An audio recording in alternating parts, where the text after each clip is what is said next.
your point, because they're saying that we don't trust the government anymore for justice.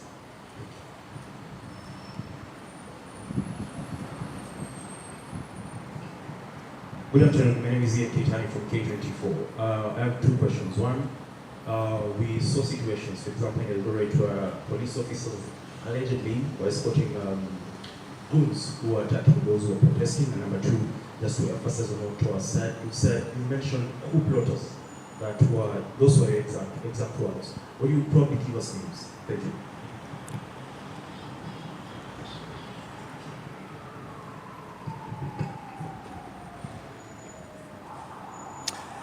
Yes, we are working with names, and I am sure you also know their names.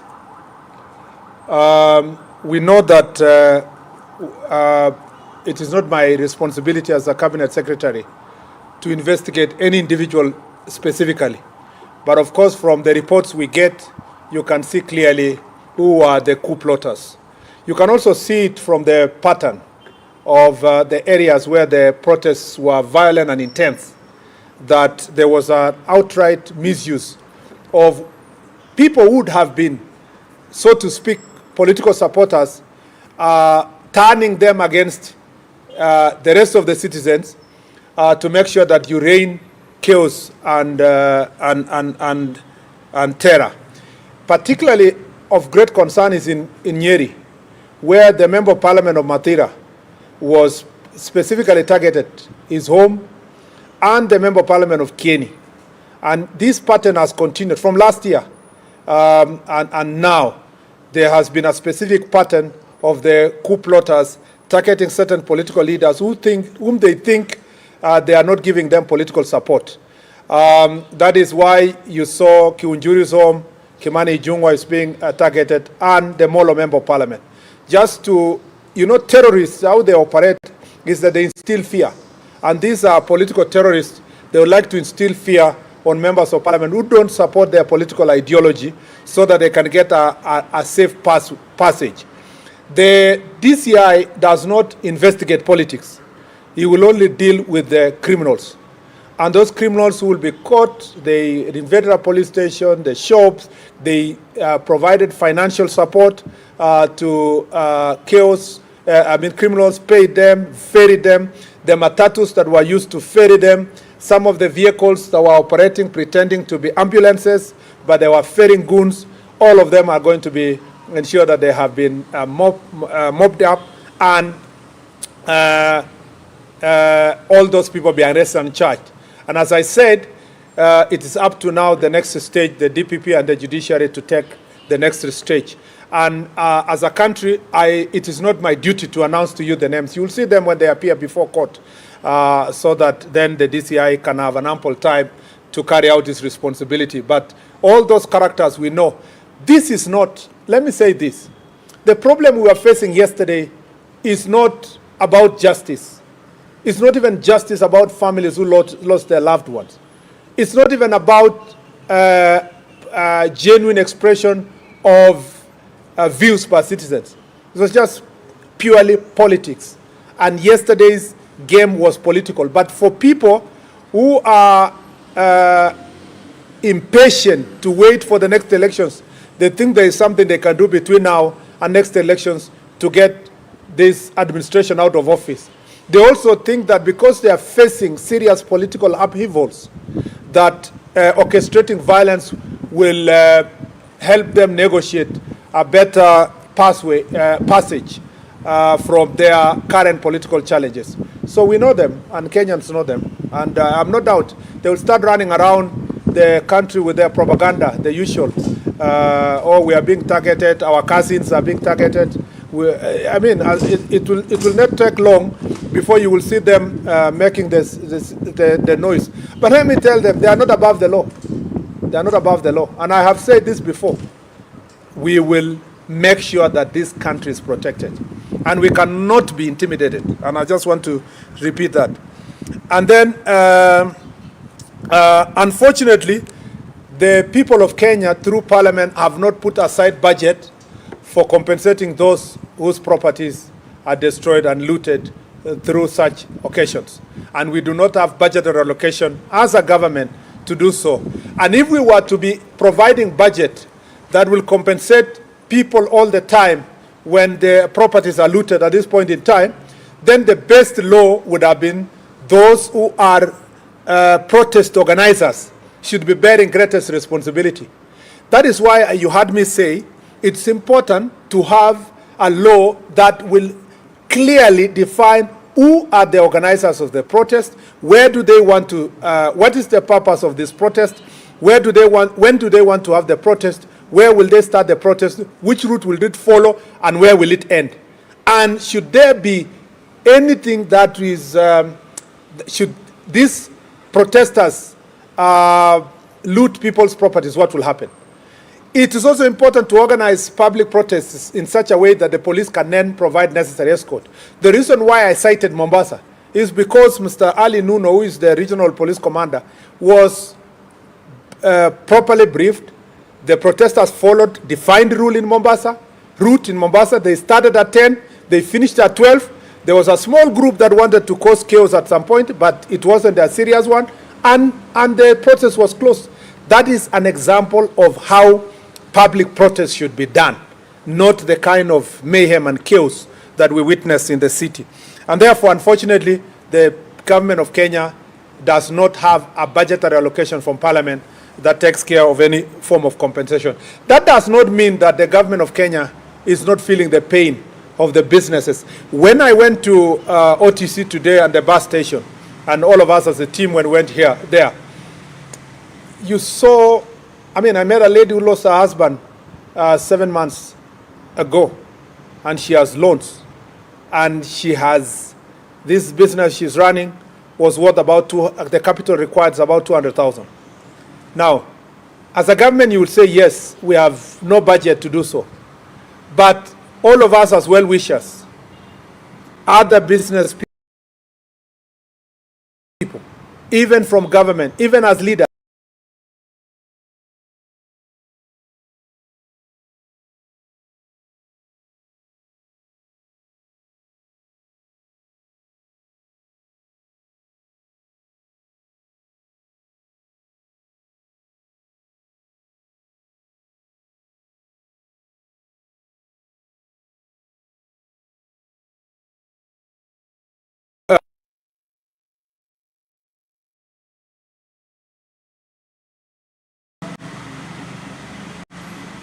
by Daniel, that there are people who do not trust the justice system. Unfortunately, this is our country. And that's why when we tell all the protesters that let's make protests peaceful, let's protect our nation, there is no other country. The same people who will say today, we don't trust our justice system, are the same people whom when we say we want to regulate protests, they will say, no, you cannot regulate our right. It's important that protests are regulated. And also important for us to trust our institutions. The DCI and the police here have done a fantastic job to unearth so many cases in the country. We have the capacity and the human resource to make sure that we investigate and arrest people. And that's why I'm saying we will arrest. We have arrested already some who were arrested yesterday. Some will be arrested today, some will be arrested over the weekend, but we want to make sure that all those people who are prosecuted, there is enough evidence, and we want to request the judiciary to work with us and work with the police, National Police Service, to ensure that all those characters are brought to justice. On the question of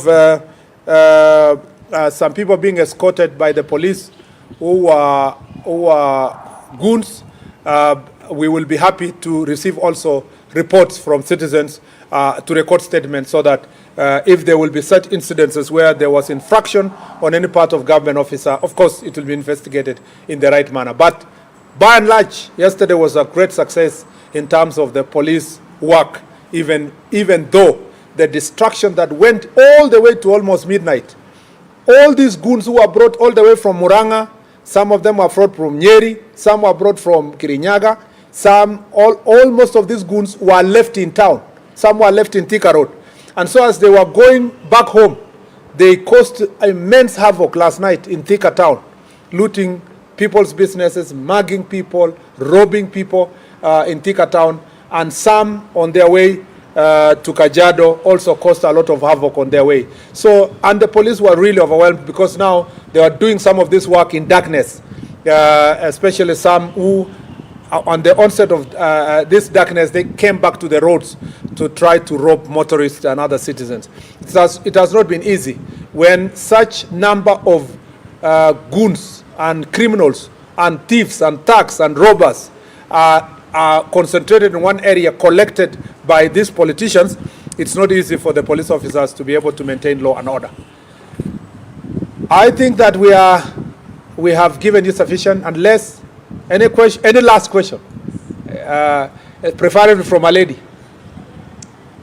Yeah, there's a lady on the left there.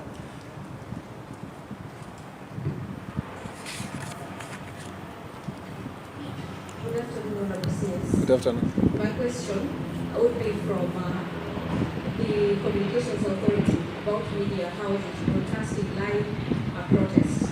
That was followed by a High Court order from Judge Chacha Mwita, who said that is unconstitutional per se. So what is your take about the live broadcast of protests and that directive by CA and that coming from the courts? Last one. Let me give the gentleman. He was really struggling to catch my eye.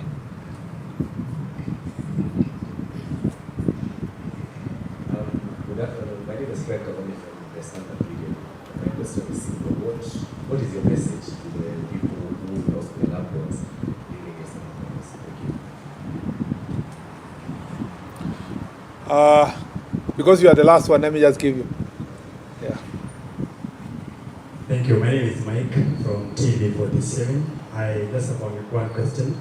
Perhaps how many police officers were injured yesterday? And do you think there is a ploy to attack police officers during these protests? Since Kenyans have been furious about police officers in the recent past, are they safe during these protests? Thank you. Thank you very much. First, let me, on the communication, on the live broadcasting, there is nothing wrong with live broadcast per se, because we also, our media enjoys freedom. We have the freedom of media in this country. The biggest problem with live broadcasting, having watched a number of them, media stations yesterday, is the idea that media becomes the center of mobilization for some of these protesters. In fact, most of the media houses are working very hard during the onset of protest, telling people, oh yeah, wengine wamekuja, sasa tayari ndio hawa. They interviewing people, they still tell them, what do you tell those who are still at home? You see, they are participating, directly in mobilizing people to come. But what was even of greater concern to me is some of the media stations whose their job was directing the protesters. And they are saying, oh, now they are in Thika Road. As soon as they converge with the ones in Kiambu Road, the possibility is that they will pass through Museum and State House will be very near. You see, that is really very irresponsible journalism. Of course, the gentleman from Standard knows that Standard now has stopped being a newspaper. The headlines for the last 2 months or 3 months have always been about security and insulting people without resorting at one instance to ask for feedback from anybody, not even any person. Now they have these interesting headlines that pass judgment on the Inspector General of Police, the Minister, the President. Of course, the President lives on their headline. I understand the desire and the tough economic times for newspapers to sell. But that cannot happen at the expense of our country. And this is really of great concern to me, that the media houses were expected to have self-regulation. Apart from, at the end of the day, even the media houses are doing business in Kenya. If this country bans, just because you wanted to sell newspapers, you wanted to do media engagement, it's a loss to everybody. And more importantly, let me say this, that it is unfortunate that political actors are relying on media. It's not becoming independent enough to give both sides of the story. For example, you will hear that yesterday's report is reported as the protesters have arrived somewhere and they are looting, and you are still saying the protesters have looted shops, the protesters have done this, and you can see they are criminals, meaning that the characterization of also the criminals, we are not taking the greatest responsibility as citizens. You've watched international media, except of course when they are reporting from Africa and Nairobi especially, that they are very careful when they are reporting about Israel, about America, about UK. They are very careful about their own countries, but when they come to our country, report it as it is. And some of the reporters are so happy, they think they have achieved because they are being cheered in Western countries. They think it's very nice to come and report about your country negatively. This is the issue. That is the question we should be asking ourselves. The question of closing or not closing depends on the circumstance. You have to weigh between national interest and also the individual interests of media houses. The national interest at any given time will be weighed. And if it's necessary to close a media house so that you can serve the nation, of course you do it. You know that media played a critical role in 2007, 2008 post-election violence, and that some media houses were indicted for the role they played. We are not going to wait until they are indicted. We have to take precautionary measures to ensure that we protect the country. And that is important, that we do so. Unfortunately, I don't want to discuss about Justice Mwita, because when the chips are down, when the courts in Kikuyu were banned, a court order is not there to save the courts. When 2007 and 2008 violence happened, nobody looked for the Chief Justice that you swore in the president. It is the people who held offices like mine who are held responsible. So it's my duty first to take care of my country. It is easy. I can suffer a court order. I can pay for a court order and so forth, but I cannot pay for people's lives when they die. And I cannot return back the nation when it becomes a pariah state taken over by hooligans and gangs. So I would rather appear before a judge in a still working country and explain why I made a particular decision than to doubt myself and say I cannot make this decision, and then tomorrow there is no country. There is even no judge to explain to. Because when this country burns, Justice Mwita and myself will all be the same. We'll probably be meeting in border between Kenya and other countries looking to be refugees. And I don't want that situation. I want first to protect the country, then the judge can pontificate with very beautiful statements when there is a peaceful nation. The other issue is the question of how many police officers were injured. No, first of all, for people who lost their loved ones, let me say this. It does not matter. It does not matter the circumstance that anyone loses a relative. Even if your relative was a robber. Even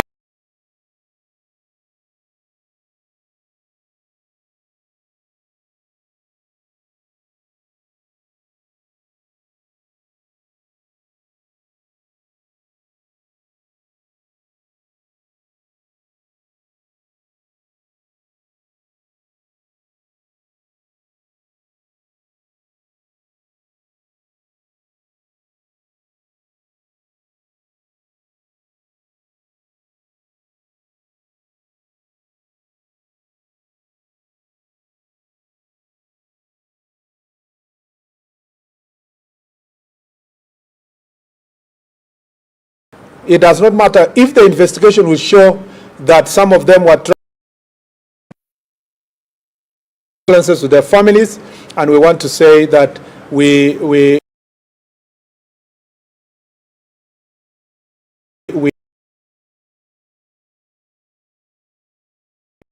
injured.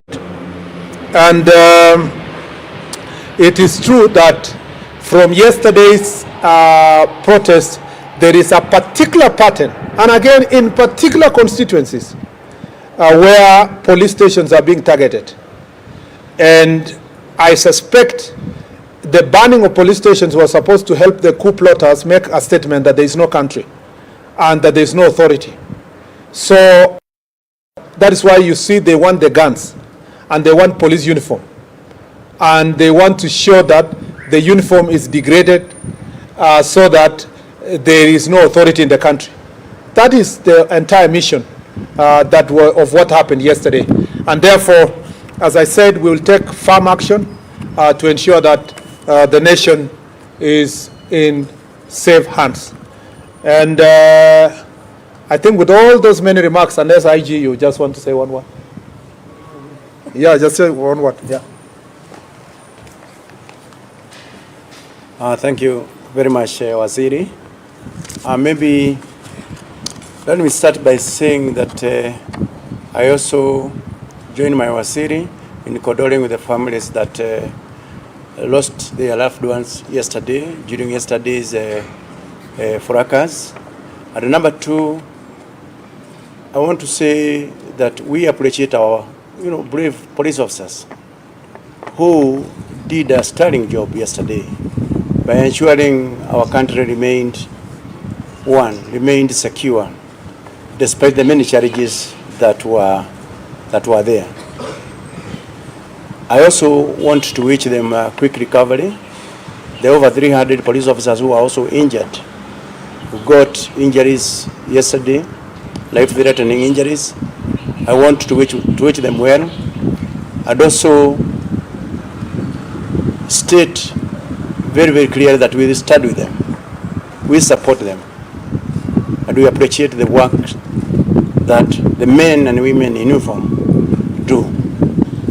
And finally, to the criminals who are involved in causing mayhem to our country, we are coming for you, and you must have your day in the court so that you can be able to answer to your criminal activities. Thank you very much. Thank you. Asanteni sana.